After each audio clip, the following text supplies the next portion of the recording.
دنیا امریکہ کے بغیر بھی آگے بڑھ سکتی ہے، چینی صدر کا بڑا بیان۔ شی جن پنگ نے ایکس پر اپنے پیغام میں کہا کہ اگر امریکہ دنیا کا احترام کھو بیٹھا ہے تو وہی سبق سیکھے گا جو ہر زوال پذیر سلطنت نے دیر سے سیکھا۔ دنیا کسی کے لیے نہیں رکتی، ہمیشہ آگے بڑھتی رہتی ہے۔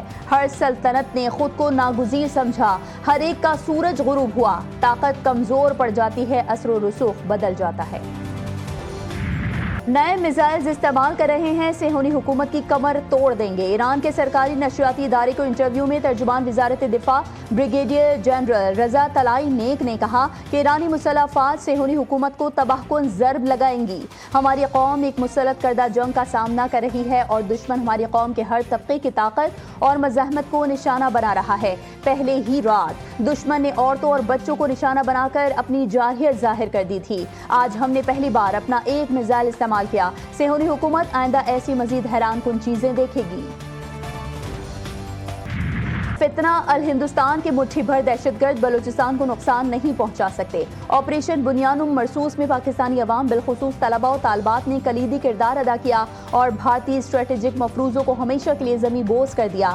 D G I S P R lieutenant general Ahmed Sharif Chaudhry نے جناح یونیورسٹی برائے خواتین کراچی کی طالبات سے خطاب میں کہا کہ کوئی شک نہیں کہ کشمیر پاکستان کی شہرک ہے۔ بلوچستان کے عوام پاکستان کے ساتھ مذہب، ثقافت اور روایات کے رشتوں میں بندھے ہیں۔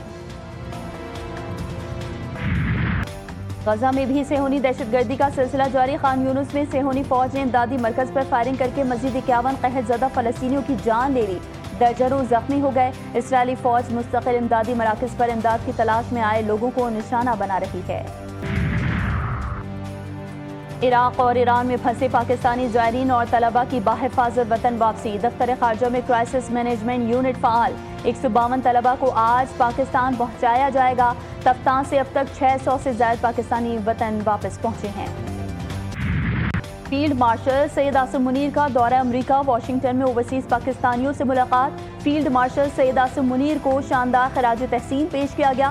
آپریشن بنیانم مرسوس میں مسلح افواج کی کارکردگی کی تعریف۔ آرمی چیف نے پاکستان کا بہتر تشخص اجاگر کرنے پر اوورسیز کمیونٹی کو سراہا۔ مشترکہ چیلنجز سے نمٹنے کے لیے تعاون کی ضرورت پر زور دیا۔ جنرل سید عاصم منیر نے اوورسیز پاکستانیز کو وطن کا سفیر قرار دیا۔ کہا ملک کی ترقی میں سمندر پار پاکستانیوں کا اہم اور کلیدی کردار ہے۔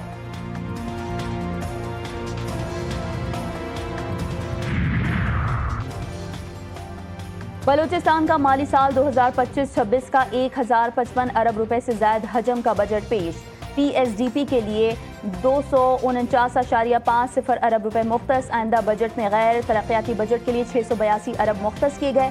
بجٹ میں کوئی نئی سرکاری گاڑی نہیں خریدی جائے گی۔ وزیر خزانہ شعیب نوشروانی نے کہا کہ عوام کی خوشحالی اولین ترجیح ہے۔ حکومت کے فیصلوں کے ثمرات بلوچستان میں نظر آ رہے ہیں۔ حکومت نے کئی شعبوں میں اہم کامیابیاں حاصل کی۔ صوبے کے دیہی علاقوں کی ترقی پر خصوصی توجہ دی جائے گی۔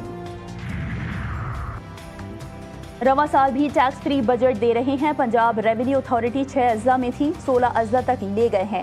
وزیر خزانہ پنجاب مجتبیٰ شجاع الرحمان کہتے ہیں کہ ہمارا ٹیکس ریونیو 469 ارب روپے ہے۔ ٹیکس نظام میں کرپشن کا خاتمہ کر رہے ہیں۔ مریم اورنگزیب بولیں، صوبے میں ترقیاتی کاموں سے متعلق ایک مثال قائم کی گئی۔ اسپیشل ایجوکیشن کے شعبے کے لیے پچھلے سال کی نسبت زیادہ رقم رکھی گئی ہے۔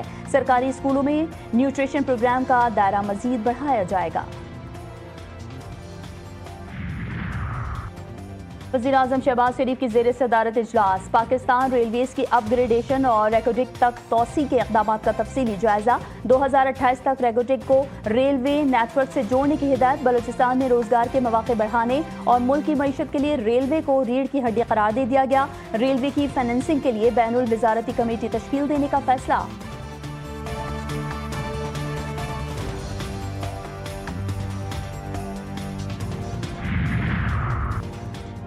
سینٹ اجلاس میں وزراء کی عدم حاضری، اپوزیشن لیڈر شبلی فراز کا شدید احتجاج۔ وزیر خزانہ کی غیر موجودگی پر سخت تنقید۔ وزیر قانون سے تلخ کلامی۔ حکومتی اراکین کا موقف اور چیئرمین سینٹ کی ثالثی کے باوجود عوام اور تاجروں میں مالیاتی پالیسیز کے حوالے سے تشویش میں اضافہ۔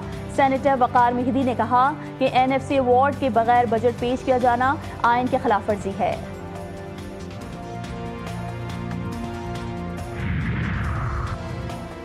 ہر مشکل وقت کے لیے تیار، تمام تر تیاریاں مکمل۔ امریکہ نے یقین دلایا کہ پاکستان کے ساتھ اسٹریٹجک معاہدہ ہو جائے گا۔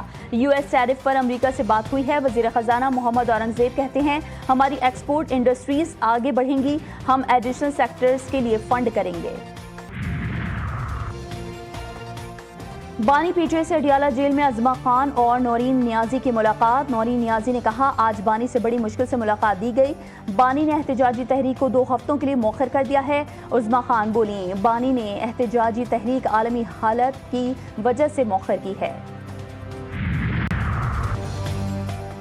چچا بھتیجی اور پیپلز پارٹی مل کر عوام کو دھوکہ دے رہے ہیں۔ سندھ میں کچے اور پکے کے ڈاکو مل کر حکومت کر رہے ہیں۔ امیر جماعت اسلامی پاکستان حافظ نعیم الرحمان کی تنقید، کہا صوبوں کا اربوں کا تعلیمی بجٹ کرپشن کی نظر ہو جاتا ہے۔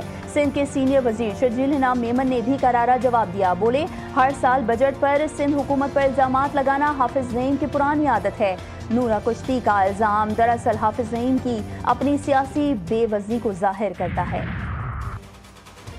اسلام آباد ہائی کورٹ ججز کے ٹرانسفر اور سینیورٹی کا کیس سپریم کورٹ کے 5 رکنی بینچ نے کابینہ اور وزیراعظم کے اختیارات پر سوالات اٹھا دیے۔ جسٹس محمد علی مظہر نے پوچھا کیا مصطفیٰ ایمپیکس فیصلے کے بعد آرٹیکل 48 میں وزیراعظم کا کردار غیر مؤثر ہو گیا؟ عدالت نے وکلا سے چیف جسٹس ہائی کورٹ کے فیصلے میں غیر قانونی نکات کی نشاندہی نہ کرنے پر تشویش ظاہر کی۔ جسٹس صلاح الدین نے ریمارکس دیے کہ فیصلے میں کوئی غیر آئینی نقطہ دکھائی نہیں دیا۔ ایڈوکیٹ فیصل صدیقی نے دلائل میں کہا یہ ایسا ہے جیسے اندھا آدمی اندھیرے کمرے میں چھپا ہوا سوراخ تلاش کر رہا ہو۔